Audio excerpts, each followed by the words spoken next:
Siyanibingelela nonke balaleli nani babukeli egameni lika Jesu Kristu oyinkosi nomsindisi ezimpilweni zethu. Siyanxusa kuzo zonke izindawo enilalele kuzo ukuba nithathe amabhayibheli enu nilalele ivangeli lombuso wezulu lapho kushunyayelwa khona ukupenduka nokuthethelelwa kwezono nokubhabhadiswa egameni lika Jesu Kristu mase kwamkelisa isiphiwo sikamoya oyingcwele.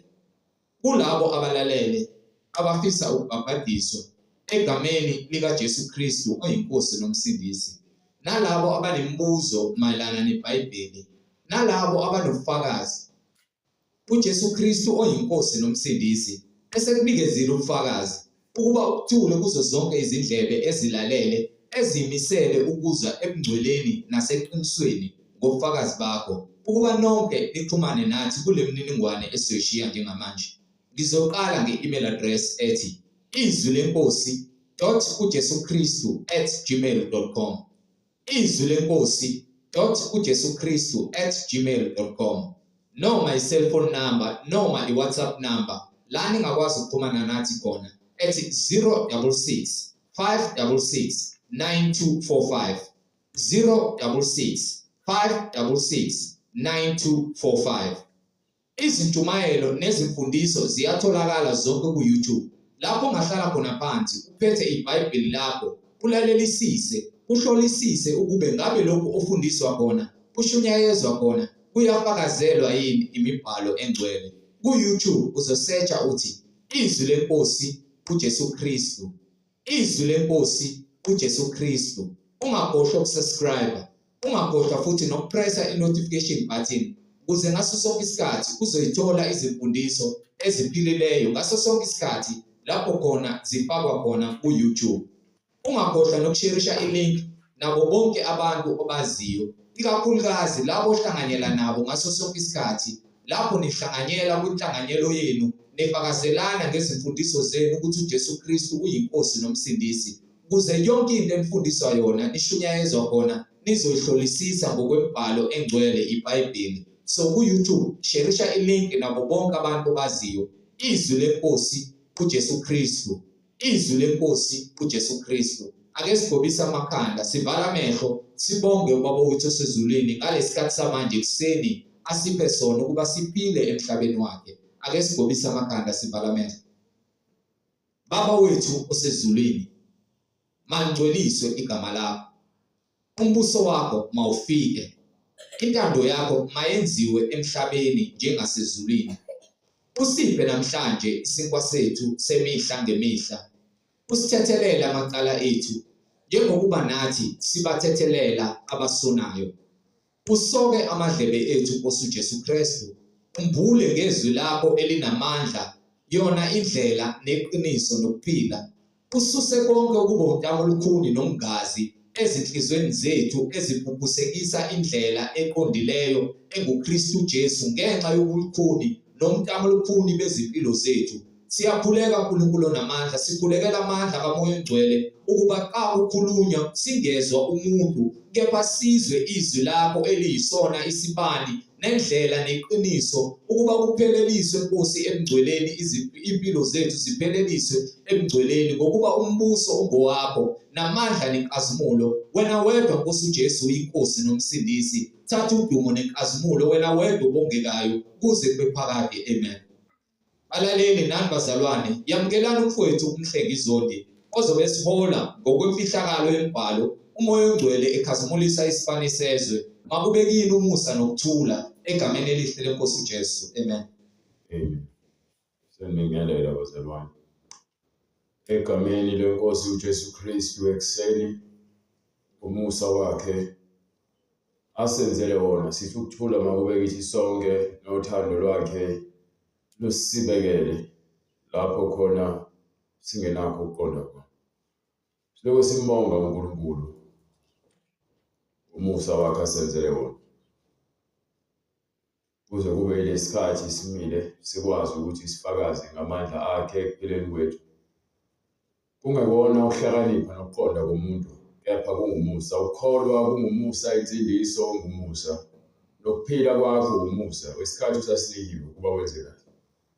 Ngakho-ke kulesikhathi esiphila kusona kuningi okwenzakalayo, kuningi okusazokwenzakala. Ufakazele imbalo. Usathani akaneme neze ngale ndlela ehanjwa ngabantu abafuna ukuphila uphakade. Ufuna ukubaphuca ilungelo labo lokudla emthini wokuphila. Ngakho usebenzisa wonke amaqhinga ezinhliziyweni zethu, ekuphilweni kwethu, onebeza bethu ufuna ukubangcolisa ngama-cellphone, i-internet, nezinto esizibuka kwi-TV naku-YouTube. Ngakho uma umntwana kaNkulunkulu kumele ube nomoya ongcwele. Umoya ongcwele uyakwazi ukwahlukanisela ukuthi ngabe lokhu okwenzayo uNkulunkulu uyakufuna noma akafuni na. Ngabe lokhu okwenzayo usamdumisa yini uJesu Kristu othi uyamamukela noma cha.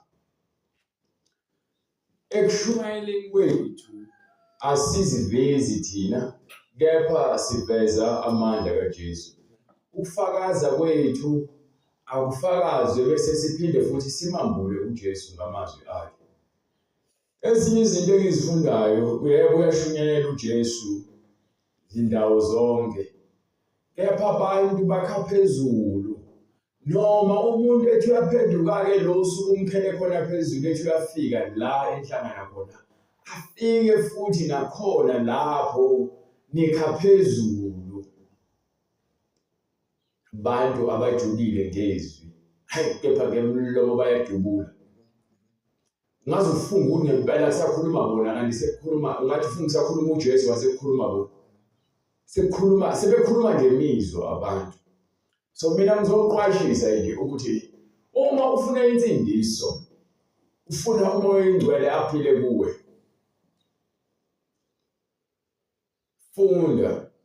ukufunda iBhayibheli lakho ekuyilo elizokufundisa ukuthi ukwazi ukwahlukanisa okuyikho nokungesikho. Yebo uyamdinga umuntu ozokufundisa, kepha ngeke ufundiswe umuntu ongaholwa umoya oyingcwele. Ukuba kumele sikwazi ukwahlukanisa phakathi kokulungileyo nokungalungileyo, okuhlambulukileyo nokungcolileyo. Ngeke sikwazi ukwahlukanisa uma singekho endaweni efanele. uJesu yona iBhayibheli ukukholwa kuvela ngezwi. Akhona esisodwa isichasiselo sabaprofeti esazivelela eseBhayibheli noma imibhalo le esazivelela ngomuntu ngokwakhe ezicabangela, kepha kwakungabantu ababeqhutshwa umoya oyingcwele. Kuyadabukisa ukuzwa abantu befakaza ngoJesu, kepha bengakhulumi amazwi aseBhayibhelini, sebekhuluma bendiza ngemoyeni. Ezinye izinto zokuhlakanipha, kepha ezinye zigcina sekuwukuthi abantu bakhuluma ngemizwa yabo. And loyo nto leyo ilimaza abantu abangakholwa. Ukuba uma beza bezokholwa abezi bese kuJesu, bathi baqala balokho bezitshela ukuthi bakuJesu ngenxa yakho, kanti amazwi ekumele awathathe. Ungalinge unginike udumo, noma kuthiwa uyabonga, ufuna ukubonga mina, bonga inkosi ukuba imthumile umuntu wathumeka. Unganginiki udumo, akukho ongikwenza ngamandla ami. Impilweni yami ngiyashumayela, kepha kunezikhathi lapho khona uNkulunkulu akuyakhombisa ukuthi uSathane uvela kanjani umuntu. Akuvezele uSathane ukuthi uqala wena uSathane akukhubekise. Nami uSathane usengikhubekisile kaningi, and njengoba engikhubekisa akusho ukuthi njalo mekuthiwa kulethwe isilingo ngizokwazi ukuzinqoba zonke. Ezinye izongishaya. So mase ngishaya akwezi ukuthi ngoba nangu ngiweak, ngoba nangu uNkulunkulu uvumile. uDavide washayeka, Solomon washayeka, uMoses washayeka, uJobe washayeka. Kepha ngabe uthando lukaNkulunkulu lasuka likhona. Angizilanduleli ukuthi mhlambe ngiyona ukona uma solazi iqiniso akuyona into emnandi. Isono nje sibhlungu uma ukuthi umoya ongcwele umamkelile ngendlela efanele. Uyeza futhi bese ihlubuka kwebe ukuthi cha ngona ke manje umoya ongcwele akasekho kuwe. Ukuba uma wenza isono umoya ongcwele uyasuka kwebe. Ke sibahleke ekutheni sizenze bahle phambi kwabantu uma sikhuluma. Senze sengazi ukuthi thina singcwele kunabanye. Senze thina sengazi ukuthi sisindiswe kangcono kunabanye abantu. Insindiso eyakho noNkulunkulu. Umsebenzi wakho ukuthi uvume uNkulunkulu akusebenze. uNkulunkulu alungise inhliziyo yakho. Musa ukuthi uzilinganise insindiso yakho nabanye abantu. Ungalimlingi ukuthi ngingcono ngoba mina angiphuzi loyana uyafela. Akukho kungcono ngokuba isono kuNkulunkulu siyafana. Uma wona kuNkulunkulu uyona nje ukuthi ubuyisifeke noma ubunenzondo noma ubuyisidakwa uwonile ngokwakho awonanga ngenxa yokuthi umakhelwane wakho ubungcono ngayo. So mina izwi engalamukelayo liseBhayibhelini hayi kumfundisi emlomeni wakhe. Noma ngabe kuthiwa khona umfundisi mhlawumbe uNkulunkulu amthuma washumayela wangayena lo mfundisi ongiphendulayo uNkulunkulu emsebenzisa. So angithandi ukuthi ey'ntweni engizenzayo ngiloke ngiphakamisa abantu ngoba sigcina sesibona sengazi ukuthi abantu abasenza sibe ngabazalwane. Cha, ivangeli. And mina ivangeli engikholelwa kulona yileli ehleli eBhayibhelini. Akusho ngoba naku umla upongoloza ukhuluma ngobufebe, ukhuluma ngokudakwa, ukhuluma ngamabhlukwe, ukhuluma ngezinto zokufakelwa. Lokho kwenza ukuthi ngempela usuhlele ezweni. Kunezinto ezijulile ezweni ezifuna ukwambulwa kubantu. Kunezinto eziwubisi ezifuna ukunceliswa abantu abasafufusa empolweni. Ngakho kubalulekile ukuthi-ke uqonde ukuthi uma wamukela uNkulunkulu wamukela izwi lakhe. Ukuba awuhambi ngawe uhamba ngezwi likaNkulunkulu ezwi lakhe. So uthi uMoses kwincwadi yeDuteronomy sahluko 4 kusukela kuverse 7. Incwadi kaDuteronomy isahluko sesine verse 7. Ngokuba yisiphi isizwe esikhulu esinoNkulunkulu oseduze naso njengoJehova uNkulunkulu wethu. So uma uNkulunkulu ezisondeza usondeza kubantu ngokuba ufuna ukuthi bamazi yena bese bazi izwi lakhe. Bese bemlazi izwi lakhe bese bebabangani lezwi likaNkulunkulu. Ngakho uJesu ethi mina angisasho ukuthi-ke nina nizisebenzi noma nizinceku zami, kepha ningabahlobo, ningabangani bami, ukuba ngimtshele konke uBaba nami angifundise kona. Inhloso ngevangeli ukuthi sihambe emazwini kaJesu. Uma sishumayela iBhayibheli lesiyalela ukuthi makube umugqa phezu komugqa, isiyalezo phezu kwesiyalezo. Uma sengiqala ngishumayela ngishaya isono, ngiqala futhi ngiqale ngaphakathi endlini kaNkulunkulu. Akusizi ukuzama ukushintsha abantu basezweni abaziphilela ukungcola kwabo bekhululekile kunokuthi siyeke ukuthi silungise ngaphakathi ebandleni lapho khona abantu bengcolile kepha bezibiza ngamakhono. Akusizi ngalutho. Lithi iBhayibheli kwincwadi yokuqala kaPetru sahluko 4 kusukela kuverse from verse 10. Incwadi yokuqala kaPetru isahluko sesine verse 10. Nikhonzane masibe nothando sikhonzane. Ngeke kuze umuntu wangaphandle azofunda impilo yokuthi sikhonzane kepha thina singakhonzani. Siyashayana ngamazwi, siyazondana. Lithi iBhayibheli niqaphele ukuthi ningadlali wona qedana. Uqedana kusho ukuthi kuyophela indaba yothando ebandleni. Ngokuba abantu abanakho ukubekezelelana, abanakho ukuthubelana, abanalo uthando. mina ngithi amakholwa lawo azenza abantu abathanda uJesu awuyibona abangcolisa igama lokungcwele.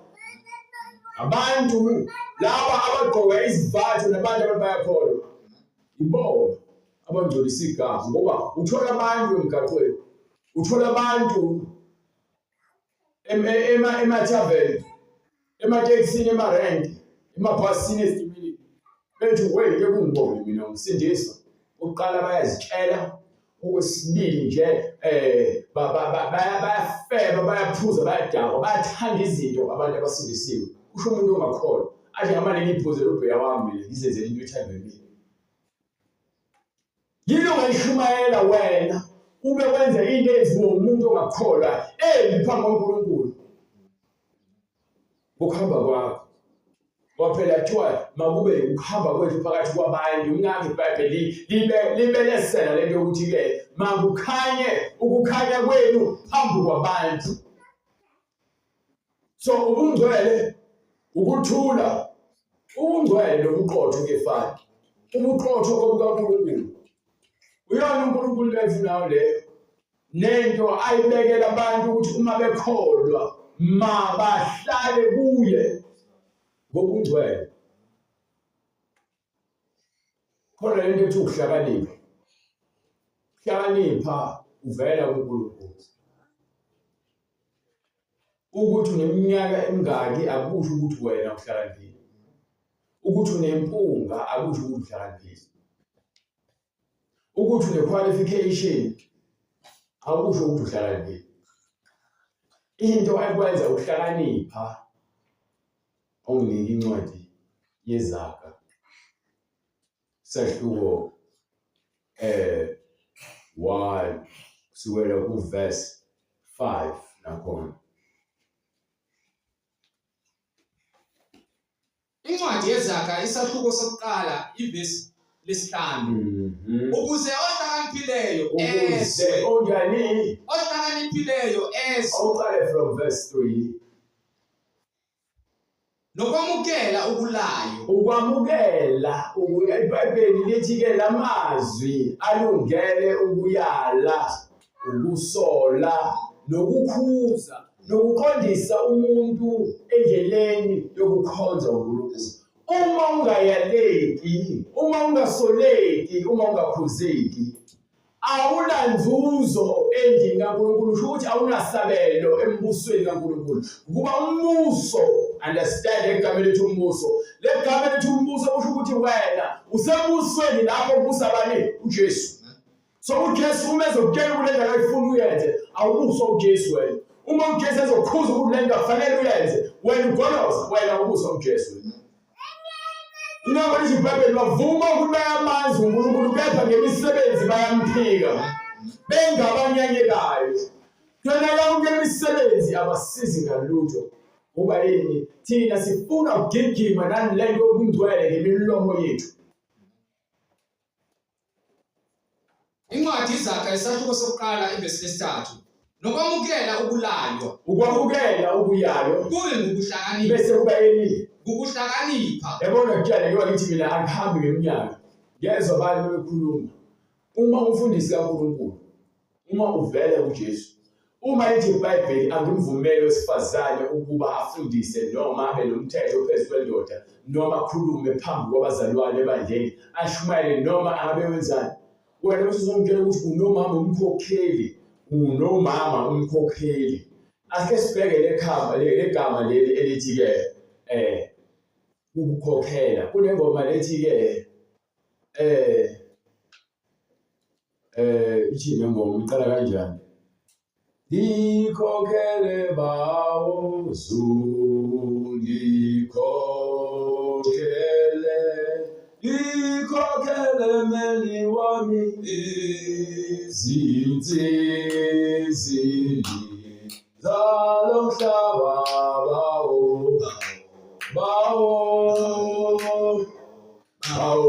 bawo ngiyabonga ngoba wena usandigcinile. Okay, angimukhele ethuleni, kepha-ke imqondo sekutheni ithi ndikhokhele. Igama leli liqhamuka esiXhoseni ukuthi ndikhokhele. ukuthi ngihole. So bayishintsha abantu base bethi ke useke sizwana nathi umama umholi kwathiwa umama bani umkhokheli. Futhi uyabahola lo mama lo. Asike size ngeBhayibheli. Kwincwadi yaIsaya sahluko 3 lapha ku verse 12 ukuba ke ilaleqa lapha indaba ukuthi lithele iBhayibheli. Wena uthini wena? Ngoba phela uma sikhuluma iBhayibheli awunachobeka ukuthi ukholwa kwiBhayibheli. Kepha uma ukholwa kumfundisi wakho nasesikhundleni sakho wena uzolwa nezwi laNkulunkulu. Lizokwenza ukuthi inhliziyo yakho ingabi nakho ukuthula ngoba yini uthanda isikhundla, uthanda izinto eziphezulu nezinto eziphambili. Incwadi uIsaya isahluko sesithathu verse 12. Yes. Abantu bami uthi ke uNkulunkulu ke azange azakhulume ngabanye abantu basezweni uthi manje qho abantu bami ke izingane ziyabacindezela. Izingane zicindezela abazalwane abazali abakholwayo ukuba zifuna ukuza endlini kaJehova zizozenzela umathanda zigqoke noma kanjani zenze noma kanjani. So abazalwane lokubana kubayasaba ingane zabo abafuni ukuthi zisuke ebandleni bavumela izingane uzenze noma kanjani. Uma sovumela umuntu enze noma kanjani endlini lapho sithi sikhonza khona uNkulunkulu akuseyona ikaNkulunkulu loyo ndlu leyo. Ukuba uNkulunkulu nomoya wakhe usesukile phakathi kwethu ukuba asayenze intando yakhe. Sesenze intando yabantu abacindezela abantu abadala ngenxa yokuthi izingane zihloniphe zifuna ukwenza umathanda wazo ngaphakathi ebandleni. Nabesifazane kanjalo njengoba sisekhona ngumkhokheli nje uma umkhokheli abanye okwamanye amabandla kuthiwa kuhlawula ngibona ingane yokuthi izale ngaphandle komshado. Ubalo ufundisa lo nto leyo ukuthi wena manje so uthatha amandla kaNkulunkulu ukuthi umuntu eze kuNkulunkulu azozithoba azovuma izono zakhe eze kuwena azohlawula ukuthi ufuneka ngene endlini ke ngoba naku kufuneka aphathe rice noma akhiphe imali ethize ukuze ageze igama lebandla. Igama lebandla ligezwe ngemali. Isithunzi sebandla asigezwe ngemali nezimbuzi. uNkulunkulu isithunzi sakhe awusitholi ukuthi uhlabe ukuthi inhliziyo ephendukayo. Ingakho iBhayibheli liyanceka bazalwane ububele bukaNkulunkulu ukuba niphendule isimo senu. So uphendula kwesimo sakhe ingqondo yakho nokukholwa kwakho nokuqonda kwakhe ekholweni kwakho. Lento le evezwayo iBhayibheli livezela ukuthi labo abafuna insindiso bangezi uNkulunkulu ngobuso.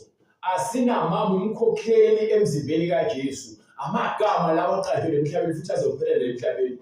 Ezulwini uyedwa umlobokazi futhi uyedwa umkhwenyana webandla. Jesu uyinhloko yebandla. Umlobokazi ibandla. Lezi zinto ezenizikamba ngaphakathi esenivula ama-umbrella abakhokheli, ama-umbrella omama umvangeli, omama umfundisi. Ayikho lo nto le futhi ayisoze yabakhona. Ukuba iBhayibheli lifunde into eshoyo, alifunde into enzayo. Wena mfundisi uzongitshela ukuthi uhola ibandla for iminyaka. Ungitshela ngeminyaka awungitsheli ukuhlakanipha kwaNkulunkulu.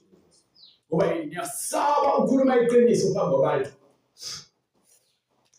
Ngiyasaba ukutshela abantu iqiniso. Lapha benimile lo mbhizi ngikhomba abantu basezweni. Kepha ngaphakathi endlini kaNkulunkulu kuphilika izimpethu, isono siyabusa. Nabesifazane bayababusa. Abesifazane bayababusa, abesifazane bayababusa, abesifazane bayababusa. Abanemgogodla, sebefile imgogodla. Nabagwala. Ngoba ngumfazi wakho, kepha ngaphakathi ebandleni ugcwele isono. Yakhala mina ibandla ekhuluma ngokuthi isono sifunakala endlini kaNkulunkulu liba nabantu abambalwa futhi abantu abafuna ukuthembeka kaNkulunkulu. Kunokuqoqa waboma ibutho ngothatha uphose enhlabathini ubuye nokungcola. Anjalo kwamabandla agcwele ukungcola. Ahleze eqoqa abantu abangcolile angafuni ukuthi abantu bahlambuluke inhliziyo zabo sigezeke. Isono siyasinda. More understand njengoba lo mbhalo kwincwadi ithi le ncwadi lena ke lapha lapha kwincwadi yamaHebheru sahluko 12 ngifuna unike kusukela kuverse 1 ngifuna understand ukuthi lithi iBhayibheli isono siyasinda sifana nomuntu ofaka izinsimbi ezinyaweni ezisindayo wayesephosa ujuleni kolwandle. Wena ufuna ukuya phezulu uphefumule lesono sidonsela phansi ukuze sikwazi ukuphefumula. Incwadi kumaHebheru isahluko seshumi nambili Yes. ivesi lokuqala.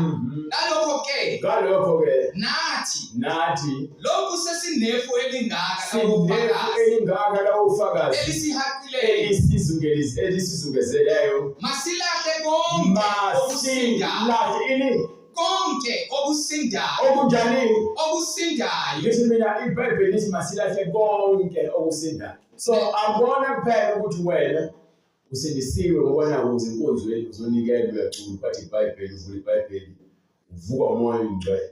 Umoya okhona ngaphakathi kuwena ofakazela ubungcwele ukuba uyakuthethelela bonke abantu abawolileyo, uyakulungiswa wena ukuba umlomo wakho ungaphindi ukhulume okubi ngomunye umuntu. Mina ngikuthanda ukuthi umuntu akhulume into ekuyiyona yona. Ngithanda ukuthi umuntu akhulume into iBhayibheli ngeke silikhulume, kufanele lizikhulumele. Uma thina singasakhulumi okweBhayibheli sesizozikhulumela thina. Hey, baningi abantu abantanti emanzini baloku bekhuluma ukuhlakanipha kwabo. Abantu abahlela baloku bezithethela abantu bakhuluma izwi likaJesu kepha manje abasababuza lokho kubhalwe kuphike eBhayibhelini. Mbuze phela umuntu thiwa masilahle konke Okusindayo. isono siyasinda. Esithandela kangaka Siyanamathela isono kumuntu. sigijime ngokubekezela. So uma kufika umuntu esayisoni ezofuna ukuphila, lalela lowo muntu lowo ukwazi ukumtshela ukuthi thatha uJesu. Umuntu okumtshela ukuthi no, khuluma amazwi azomenza ukuthi athathe uJesu. Kwandi nje umtshela bathathe uJesu. Khuluma amazwi azokwenza ukuthi umuntu abone uJesu athathe yena. Uthi ungakhuluma ukuhlakanipha kwakho uthi isisoka. Khuluma amazwi azotshela umuntu ukuthi embusweni kaNkulunkulu ubhalwe phansi ukuthi izifebe izidakwa azingeni. So uma kuthiwa asilahle konke okusindayo nesono, asilahle konke okusindayo, ngifuna understand isono siyasinda, ubufebe buyasinda, ukubuka amavidiyo kanti kuyasinda, ukuthenga utshwala kuyasindwa, ukuqamba amanga kuyasinda, ukuphinga kuyasinda, ukwinzondo iyasinda. Ingakho lithi iBhayibheli intukuthelo ihlala esifubeni sesiwula. Intukuthelo ihlala esifubeni sesiwula. Akufanele ube umuntu, iBhayibheli ungabe umuntu ozwayo noma ophuzayo ukuzwa bese asheshe ukukhuluma. Ungabe umuntu ophuzayo ukuzwa bese asheshe ukukhuluma. Iba umuntu ophuza ukukhuluma kepha lalele. Abantu abaningi bathanda ukuzilalela, bathanda ukuzizwa bona bekhuluma. Akamniwe kuyo umuntu ithuba khona izophendula phela into efunakalayo. Utshela ukuthi wazi konke azabhede ekwazini kwakhe aphume endleleni. Ukuba yonke indlela yomuntu ibukeke iyinhle emehlweni akhe. Kunendlela futhi ephinde ibukeke iyinhle emehlweni akho, kepha isiphetho sayo kube ukufa. Akubona ukufa kuyemkhulini kuphela. Nokufa ube nokubula ekhanda lakho, ube umuntu okuthiwa-ke ungqeni. Ngoba habe izinto kubuze ngqim azigubuze ujongeni. Hayi ujongana ngempela. Lo bulima bakhe bumenza ukuthi aloku ezile ukuhlakaniphile. Ngqim ashaye. Unamehlo ubhekile ke kuhambe ishayiseke. Ngqim sithiwa ungqeni. Igama lakho ungqeni. Awuzwa uyashayisha ukukhuluma. Njengoba ushayisha ukukhuluma nokhuluma nezinto ezikhombisa ubungqeni bakho ukuthi ungqemuzeka kangakanani. Umabokoboko kamoya ukungqemuzeka. Wena maphoko nemhuzuko uhamba ungqemuzeka. Sathane webeka manje lesikhubekisa uhamba ukhubeka. Kuhle ukulalela. Kuhle ukulalela. uNkulunkulu uzomazi ukufunda ukulalela. Uthi bonke abaphakemeyo uza kubehlisa. Awuphinde ungcwalisele kule ncwadi le yokuqala kaPetru, sahluko 4 sukela kuverse 10. Le ebalulekile-ke ngaphakathi ngisho ingane encane ngitshela lento efanayo ngentombi yomdala. Mina ingane engahloniphi angiyithandi, not ingane. indlela yayo yokungahloniphi. So uma ngikhuza angikhuzi umntwana noma uma ngimyala ngimyala umntwana ngamfundi futhi angimtsheli umuntu into mina ngingasibuli isidingo sakhe. Awukwazi ukuzothi ufika phansi kwabantu sowuveza ubungcwele bakho ungazange uhlale nabo abantu baqonde ukuthi labantu baphila impilo kanje angeke ngihlale nawo manika ithuba khona nabo bese ngikhuluma bezobona ngoba kunomuntu okhuluma ufana nemvula evele yaqhamuka ebusika yani iqhamuka lemvula ngoba isebusika ingenzi imehluko ngoba izofika inethi uphele kanjalo ngoba kusona isikhathi sayo. Nabantu abayimvula enetha ngesikhathi sayo ukuthi emlobeni yabo ave ku-right ukuthi ufunde yabona ngifunda ukulalela ngeke ukwazi ukuqondisa futhi ngeke ukwazi ukuthuma inkulumo izwane ukuhlakanipha uNkulunkulu engakunikanga. Ayikho into engaziveza ngizibonge ngayo ngithi yazi izinto engibona mengikhuluma lezo zinto ngazi ukuthi ekuyimini engizivezayo. Kungcono umuntu abonke uJesu azofakaza ukuthi izwi likaJesu limthinte kuphi waphendukela kuNkulunkulu hayi kumina. Ngoba ngiyasaba udumo lokuveza amandla kaNkulunkulu kubantu uma usebenza kuyena ngoba abantu bagcina sebebheka wena ngazi ukuthi wena osebenzayo uNkulunkulu wakho so wenze noma ngabe yini uNkulunkulu. No, uNkulunkulu uyasebenza yena nakuthi usebenza kuphi emfihlakalweni. So uma umuntu ephenduka ezofakaza uphendulwe uJesu engimshumayezile ngaye nothi uphendulwe yimina sengizomala ngithi hayi mina sengiphendula abantu abaningi awukazi uphendule noyedwa umuntu nawuthi ukuphenduka nje obukhuluma kanjalo. Ukuphenduka into eqala ngaphakathi kwena ngoba naku uNkulunkulu esekhulumile ngombuzo. Ukweluswa uluswa ngokuba wena uvumile ukuthi weluswe ngaphakathi esibayeni uhamba nezimvu kepha wena masuphuma ebadlelweni so uphuma so wazi ukuthi kunjani basesibayeni samelusi olungileyo. So ayikho into ongayitshelwa uma isono sesibambile sesisinda sesibambele ukuthi ungasenyakazi ukuba sesinamathele kwena ayikho into ozayitshelwa ephile ngoba isono yasithanda kithi. So mina nje ngelazi iBhayibheli liyazikhulumela alidingi mina ukuze mina ngibonakala ukuhlakanipha kwami nokusoka baba. iBhayibheli liqondile. So mhlezi ngitshela abantu ukuthi yabona kele abantu abaningi njalo bangaphenduki ngoba sengikhuluma into eyodwa nonke sengibalekela iBhayibheli sonke sengikhuluma ukuhlakanipha kwenu. Sengigcina senilwe nodwa nilonke lizwa. So uthando loNkulunkulu luzobonakala kuphi kanjani? Amakholo ewodwa angazwani. Nibhizi nibambe izikhundla la phambili. Nibhizi neqophane nesondana ngaphakathi nibanga ukuthi wena ukhonza kuphi. Angikhathalele igama lebandla nginendaba nobungcwele okufunakala ezinhliziyweni zabantu. Ubungcwele uNkulunkulu afunayo kwena. Uma ungenela iqiniso vele uzohamba uziphosekela yonke imfucuze khona ngoba uzama into yokucasha ukuze la ubonakala ukuthi uyikholo. Ngokuthiwa nibabili noma nibathathu uma nihlangene ngegama kaJesu ngokweqiniso uthi ngiphakathi kwenu ngiyajabulisa ukubona ukuthi abantu baningi izihlalo ezigcwele imali umnikelo isitsha sakhona sigcwele bese ubothi hayi badlela bevuthiwe uNkulunkulu ungithandile. No abantu bashumayela uNkulunkulu oletha abantu abazokunikela emsebenzini wakhe hayi ukuthi ngiyahambe ngiphande angilona iphande labantu abazokunikela mina. Uma ngixakekile engenayo imali ngiyacela nje usizo kumuntu hayi ukuthi ngempakamo ukuthi hayi kuzothwani ngeke uNkulunkulu ufuna umuntu ngemali ngilalela uJesu akazangithembisa imali. uJesu uthembi mina ungabeki ingcebo emhlabeni. So uzama ukuthi uyahlanganisa ingcebo yakhe emhlabeni ishabalale ngoba yini uJesu ufuna uthembe yena.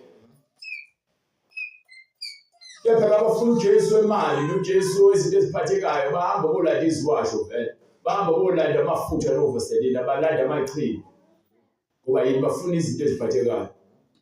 Nilandela abafundisi nilandele izwi eliphilileyo. Thiwa-ke la embhalweni incwadi yaPetru msahluko 4 verse 10 nikhonzane masithandane yabona isikhonza khona lento ukuthi ngesingisi bathi like noma thanda ukuthanda no like into eyodwa angazi ukuthi umuntu manje imkhonzile hayi ukuthi ngiyamthanda ileyo ngiyakhumbula nami ngisaziphilele enyameni izikhathi zakudala itayi uthi uyazama ukuhlanganisa into yakho umuntu wesifazane athi hayi mina ngikukhonzile ngikuthandi nje awu ngangazi ukuthi into eyodwa ungikhonzile lalela ukukhonza nokuthanda into eyodwa manje uzokhonza uNkulunkulu uzokhonza ukuba yini uyamthanda ngibonga uNkulunkulu enyameni ngiphumile ngokuba amandla akhe angikhiphele ukuba kuyangaba ngisaziphilele enyameni ngokuba inyama iyakhanuka kwenyama kepha inyama iyafaswa ibophe ngeqiniso likaJesu ungasavumeli ukuthi inkanuko ikubuse akekho umuntu ongenayo inkanuko ungalengeke uzikhohlise akekho kepha lithi umuntu makalangazelele umuntu akhandayo emshadweni khonzanani kube yiloyo naloyo masikhonzane ngeke kuze kube khona ibandla likaKristu eliphilayo abantu bengafuni uthobela izwi lithobela abantu nithandana nodwa ngoba ninayi namaSeroman Catholic Church umbhedo lowo lalela ngithi mina umbhedo lowo nithandana nodwa ngoba nani ngamaKristu umbhedo lowo nithandana nodwa ngoba nina namaZCC umbhedo lowo incwadi kwabaseRoma isahluko 12 verse 10 thandanani ngenhliziyo thandanani ngelento engayifuni ngamagama amabandla kakhulu leyo ukuthi ke nazi ukuthi ibandla ethize yilona ayikho lonto leyo umzimba kusho ukuthi mawungekho eqinisweni likaJesu awunamsebenzi uma ungekho eqinisweni amandla kwamele ukuthi usukhonza isikhathi esingakanani izwi likaNkulunkulu lilungisa isimilo sakho yekani ukubheka izinto ngokwesakhiwo nangokwegama ngithi uyabona ukuthi why kukhona lethu umncintiswano emhlabeni khona uAdidas khona uNike khona iANC khona iDA khona iIFP khona iKaizer Chiefs khona iPirates lezi zinto zinabalandeli bazo kuJesu yedwa waqala wathi kuJesu athi ngithanda umhlengi kakhulu usuyabheda sulahlekile uyabheda usudukile angifune umuntu ozokulandela mina landela izwi molandela mina ngoba sambe ezwini hayi ngoba naku ukuthi mhlambe mina ngifavorite pastor yakho noma ngispiritual father yakho lento senisho manje ngithi ubaba wami kamoya kuba bakho kamoya kuJesu mina ngafela yimi ngabethele lesiphambanweni phawufunani mina ngoba ngizobese kodwa izinto lapha ngaphandle bese ngoba uthi ngithi umhlengi wakhe no lithini iBhayibheli ayizikhonzi enakholwa ngaso lithini iBhayibheli thina siyizikhonzi esahlumayela izwi lakholwa kwaba yiloyo naloyo njengokupha kwenkosi uNkulunkulu ongiphela isipho sokuma la ngikhuluma iqiniso not ukuthi mina I be special ungangithandi ngoba nako ungithandela okuthize iBhayibheli lithi masikhonzane inhliziyo zethu umunye nomunye ngithande ngenhliziyo emsulwa yabona uthando lujulile yazi into esenguza uthando lukaJesu mengibuka umuntu nami ngise imamathe umuntu axaxa umamathekelana yini ehlanya and no ngijabuliswe lokuthi kumnandi uthanda tshele akubuhlungu ukuzonda umuntu inhliziyo yakhe iphuke ngephula ukuthi ubona omunye umuntu inhliziyo yakhe ithola amandla nje uyasinda isonto esithandela kangaka ngenxa ukuthi awufuni wena ukuba sothandweni uthando likwenza ucela inhliziyo yakho umphefumulo wakho umnonde noma bethu uzacela ngomzimba kepha nje uthando into ephilayo wena ayikho into emnandi ngokuthandalela ungathatha umzimba wakho umnikele ukuthi ushiswe ungathatha upha abantu izinto abantu abahluphekile kepha umuntu ungenalo uthando uyinto engenamsebenzi ngoba uthando lusibekela ini zonke izono bazokuthuka wamthuka wena soyafana naye lapha kuthiwa uthando uNkulunkulu siyamthuka ubufebe amanga inkohlisa ukudakwa uma likuthi ukudakwa kwenza ukuthi umuntu ahambe nqunu okusho ukuthi isono sikhumula umuntu ubuqotho bakhe simenze abe nqunu ngokuba kwenza isono ukuhamba nqunu so uthando lujulile, lukaNkulunkulu lubanzi, lujulile, alufani nolwabanye. Uthando lukaNkulunkulu lifuna ukuthi umuntu noma esona kepha angathi uNkulunkulu hayi ngelanga ungisole ngoba ngathi mina ngiyakuzona. No, uNkulunkulu into ayizondayo nayinyanyayo isono.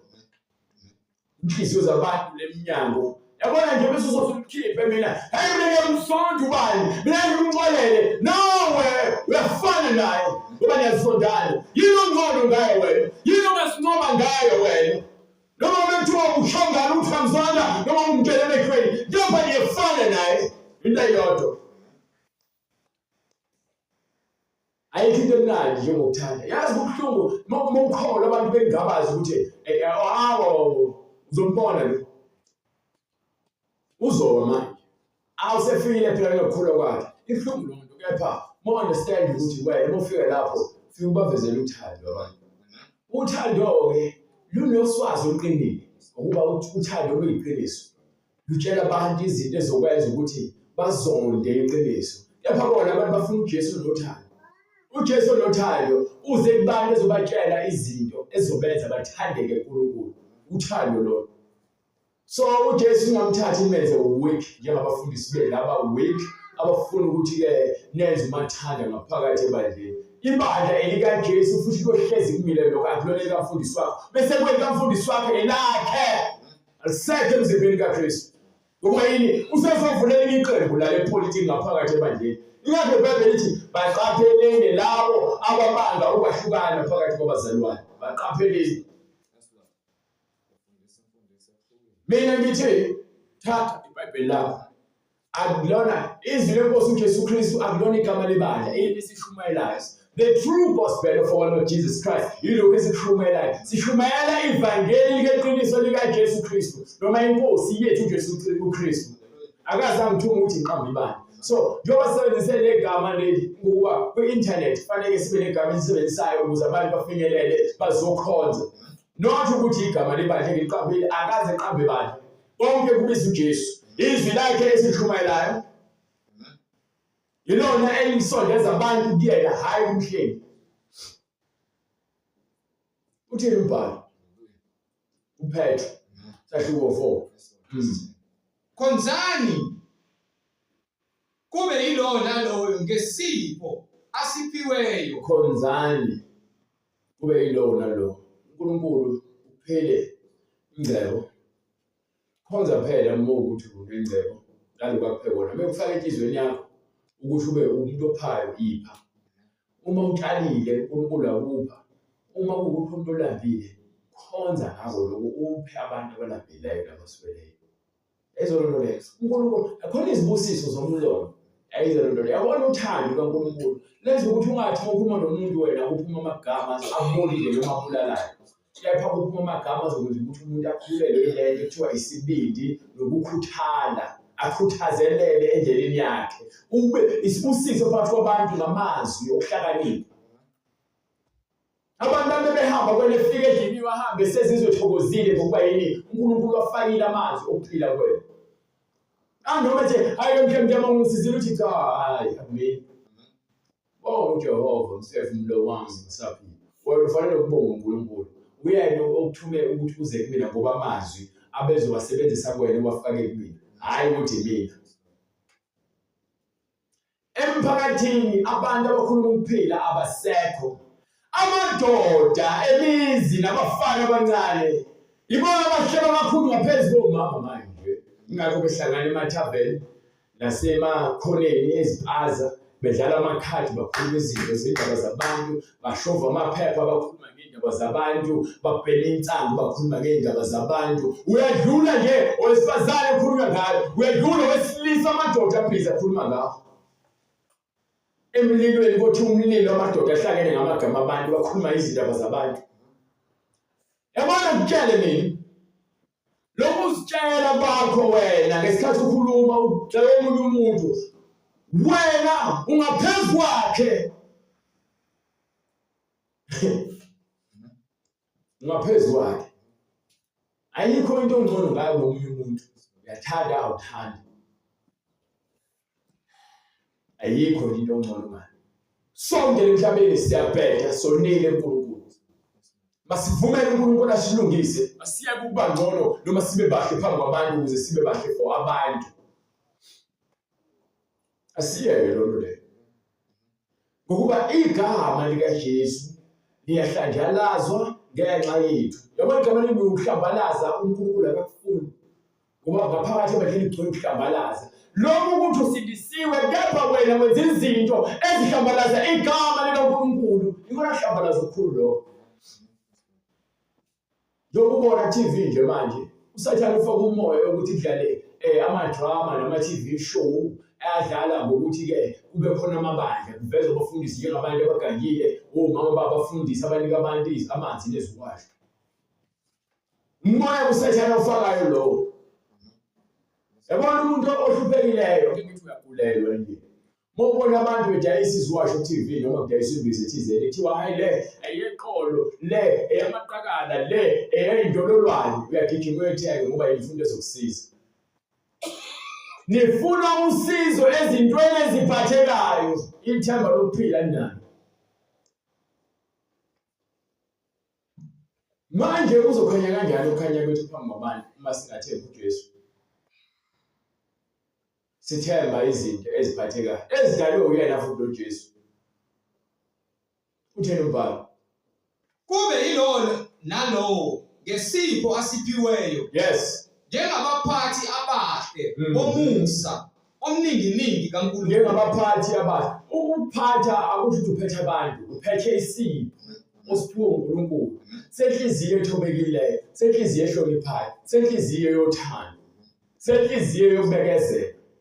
Unawe lamazwi lawo ubekezela ukwazi ukwanika abanye abantu uthi kunzima kuyaphi uNkulunkulu konke lokho akuyekele ukuthi kwenzeke ngokuba ubekele isikhathi sokuthi uzokhona ukukhanya futhi uzofakaza ngani.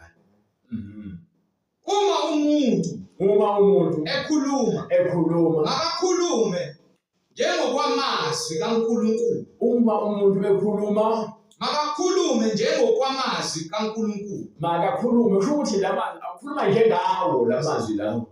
Ungakhuluma imizwa yakho.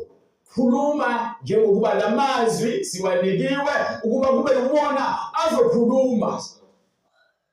Kepha uma uweak, ubuthaka futhi uyifake yamfundisi noma yamprofeti noma yamphostoli noma yemvangeli, uyohlezi uzama. Khona abantu abazalwana bathi mushumayela bathi hayi phela ungali nabantu ubalolwa nabantu.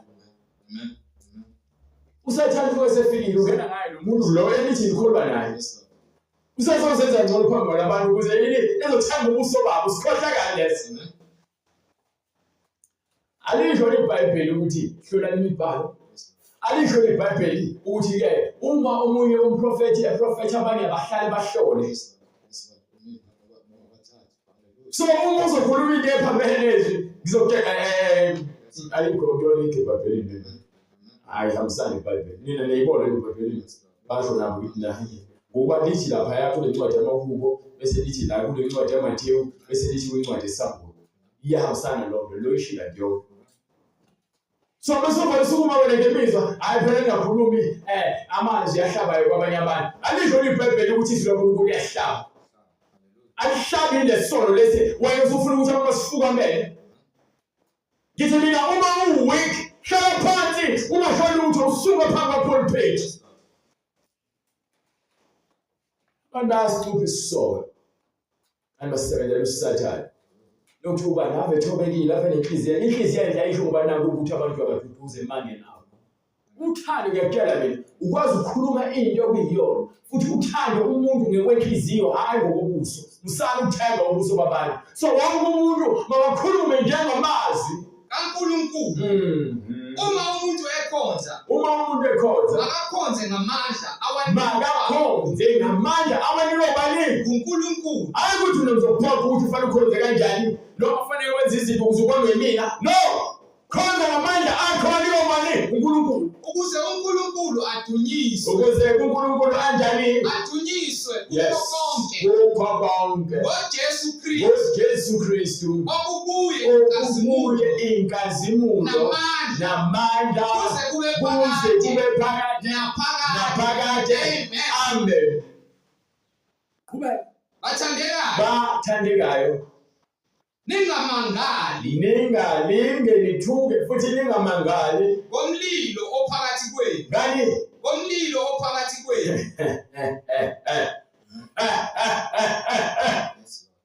Glory to God. Nomlilo iwona lo ozoshisa, ozoqeda yonke lo moya ophakama ophakathi kwabazalwane, uzoshisa isomo. uNkulunkulu nje ngamazwi akhe aphilileyo anamandla uzoqeda lento ekuthiwa impakamo. Ukuthi uyangizonda akungimangalisi, ukuthi uyanyanya akungimangalisi, ukuthi wena ungibuka ngehlo elibi akungimangalisi, ngokuba yini izwi liyasebenza. Ungeke uzungibuke kanjalo noma uzizwe kanjalo ngami uma belingasebenzi, uma ngizoba uyi-favorite pastor yakho. Kepha ngoba izwi liyasebenza, kuloko eminyakazi umoya ngaphakathi ikhayisana imbali ngaphakathi enhliziyweni yakho. Lo moya wenzondo ufuna ukuphuma, ungawathanda ufuna ukungena, kepha umoya wenzondo uyaphika. Senzomela ukuthi ayinkosi, thatha indawo yakho, mina ngazi lutho. Yabona abantu njalo empilweni suke sofike lesigaba sobona ukuthi hey, sengizame konke kuyafeyila. Ayikho lento engenzayo. Ungayithatha ikhoma zakho uzokuthwala. Bese zikujikele bese ubothi yonke le eqalile awuwazi ukwenza. Alike bathandekayo, ningamangali ngomlilo ophakathi kwenu. Enifikelwa yiwo ukuba nilingwe ngokungathi nehlelwe yinto engaziwayo. Yes. Kodwa njengalokhu ningabahlanganyeli bezinhlupheko zikaKristu. Thokozani ukuze kuthi nasekwambulweni kwenkazimulo yakhe nithokoze. Yes. Nethabe ngokwethaba uma nithukwa ngenxa yegama likaKristu. Uma nithukwa ngenxa yegama likaKristu. Nibusisiwe. Ninjani? Nibusisiwe. Okay. Ngokuba umoya wenkazimulo nokaNkulunkulu uhlezi phezu kwenu. Yes. So ivangeli leli eliyabakuthukela lona likwenza lifakazele ukuthi uNkulunkulu phansi, ngoba ngeke abantu bakuthungule ngalutho bavele bakuthukele ngoJesu. Kepha uma sebezokusola ukuthi hawu lo sigrova naye awusathuka ngoJesu, wena sohlambalaza uJesu, khona umehluko. Ngokuba makungabikho kini ohlupheka ngokuba engumbulali. Izolonto eshiwe eBhayibhelini. Ukuhlambalaza igama ilona leli eshiwe eBhayibhelini manje. Makungabikho ohlupheka ngani ukuba umbulali. Noma eyisela. Noma uhlupheke bese ube yisela. Noma engowenza okubi. Noma wenze izinto ezingalungile phambi kwamehlo kaJesu Kristu. Noma engozigaxa ezindabeni zabantu. Noma uhamba ungene ezindabeni zabantu ufake ikhala lakho libe lide liyokucwila indaba zabantu ubuye nezindaba uyazithimula athi thula indaba zabantu ngoba ikhala lakho alinamkhawulo. Hamba ulifaka lide kakhulu. Baze bathi abantu ke ungafaki ikhala, uyathanda ukufaka ikhala lakho endabeni zabantu ngokuba yini lokhu ikhala lilunguza kuqala nolunguza. Akulunguza amehlo awaboni. Noma ngilunguza ngithe kanje uzoyiqala ibone ikhala lami before ubone umlomo. Ngisho thule bebe vingakala ikhala lakho lohlezi libonakala kuqala. Yini na ngokuba ikhala livela kuqala ilona elihambe ligele entweni. Nokuthanda kwakhe izindaba zabantu kwenza njalo ugcine ngathi unekhala elikhulu noma elide. Verse 16, kepha uma ehlupheka ngokuba engumKristu. Uma uhlupheka ngokunxa yokuKristu, makangabi namahloni. Ungabi nokusaba ngokuhlupheka ngevangeli. Kepha makadumise uNkulunkulu Hlala uJesu. Yalelo gama oliliwe. Haleluya. Besithi le sivala ke sekuyavala manje. Ngokuba ke sekuyisikhathi sokuba. Ngifuna understand. Yabona le nto ayikhulumayo uMphuseli Paul ukhuluma nabazalwane, ngifuna understand. So mina nginegunya lokuthi ngiphinde amazwi kaPetru phakathi kwethu thina sinabazalwane. Sekuyisikhathi sokuba ukwahlulela uqale Uqala kuphi? Endlini kabanini. So lokho ugcina abantu abayizidalwa labantu abahlabela amadlozi. Kepha ngaphakathi esontweni kubolile. Awukwazi ukutshela abantu ukuthi abeze bazongena endlini uthi clean kepha ingcolile ikorojiwe. Fanele uqale ukorobhe la ukhona clean. Ubantu bezongena abantu bebekhumula icathulo babona ukuthi kufanele ukukhumula icathulo la ukushulo ngishoyo umuntu bebona ukuthi kufanele ashiye isono kufanele ashiye yabona ukuthi ngifanele ukushiya isono ngoba la ile ndawo enekolojiwe la yakona utho nje kaNkulunkulu yaklinina kwashe izinto nje kaNkulunkulu kazo mabhodo tobeza yongena umuntu wabona kuklinina so angakiletha udaka lendlini bese nakufanele ngigeze ingakuthiwa baphathiswane egameni likaJesu Kristu. Siyakholwa woza khona umanekeleki zowasho na ukhuthuluka insila yakho le khona ukasuku njalo unokufikile nje khona unenzondo njalo woza lolo nje ugazi uzoba emsebenzini uNkulunkulu azayigezele insela engafuni ukuzwa. Yebo uma kuthathela kithina uma ke uqala phakathi ukwahlulela uma kuthathela kuthina kuya kuba yini ukuphela kwabangalaleli ibhangeli likaNkulunkulu? Uma kuqala ngaphakathi ebanjeni kwahlulela kuyoba njalo kulabo abangakholwayo ocabanga. Ngifuna nje ukubuze lokho. Uthini umbhalo kwincwadi yezenzo sahluko 2 sukela kuverse 37? Phendukani. Awukaze nje uzunqambela amanga, musu unqambela amanga. Ngibuza ukuthi kuthini umbhalo kwincwadi yezenzo sahluko 2 verse 37? Ngifuna ungitshele lokho. Hayi lo ucabangayo wasukhuluma into ecatshwa ngokwena. Themina uthini usahluko 2 verse 37? Sebebuza bahlabeka enhliziyweni. Bathi kuPetru nakwabanye abaphosili. Yes. Madoda bazalwane siya kwenze njani? Wayesethini uPetru? Phendukani. Iloyo naloyo abhabhathiswe egameni likaJesu Kristu ukho ukuthethelelwa kwezono zethu. Khona ke iyakwamkeliswa isiphiwo sikaMoya Oyingcwele ngokuba lesithembiso ngeseno lesabantwana bethu esaba bonke abakude bonke inkosi uNkulunkulu wethu eyakubabiza. Wayesefakaza nangomanye amazwi amaningi ngoba yana wathini zisindiseni kulesizukulwane esiphambeneyo. Wena nje uthatha isinqumo sokuthi wena usindiswe kulesizukulwane esiphambeneyo. uJesu Kristu uyinkosi. Imbhalo ekutshela kufanele wenzeni ayimhleli. Uma ukuthi ucabanga ukuthi mina ngikhuluma kusuka la ekhanda lami ngiyala isikhathi sakho kufanele njalo ngilokhu ngiyenza lento kuba nabanye futhi bayijwayele lento le ngoba baningi abantu abashumela bagcine bengasalazi iBhayibheli sebazi ukuthi njalo lokhu ehamba nento ekuyithwala ekhanda lakho. So lento le akuyona leyo ngoba sowufundisa abantu ukuthi beze kuJesu ngale ndlela wena uprojectionize. Kepha hayi le ndlela iBhayibheli lisho ngayo. Kuyingozi ukuhamba ufundisa abantu ungafakazelwe eBhayibheli. Uba lento le ikhiphe emlomeni kaNkulunkulu. Ugcina ungasahambi ngeqiniso. Ubona bonke abantu abafuna ubhabhathiso nalabo abafuna insindiso ngezwi bayakubhabhathisa bamukele uJesu njengoba kusho iBhayibheli. Uyakusithinta ngemininingwane oyibonayo kwi-screen noma oyizwile ngesikhathi inkonzo iqala. uNkulunkulu emuhle aqhubeka sidine siphinde sibonane futhi uNkulunkulu ngale kulesibili evulile. uJesu Kristu uyinkosi. Baba uNkulunkulu namandla siyakubonga nangale sikhathi umusa wakho. Siyacela uNkulunkulu ukuthi udumo lakho libe phezulu kwakho konke. Inhliziyo zethu uNkulunkulu zikhothamele kuwe. Amadolo ethu ngenhliziyo zethu uNkulunkulu siguqe sizinikele kuwe. Ukuba wena Baba onamandla intando yakho ifezeke kithi. Singasatshiswa uNkulunkulu izinto ezihlukisayo nezinto eziqhamukayo manje ezingenamsebenzi nezingenamali.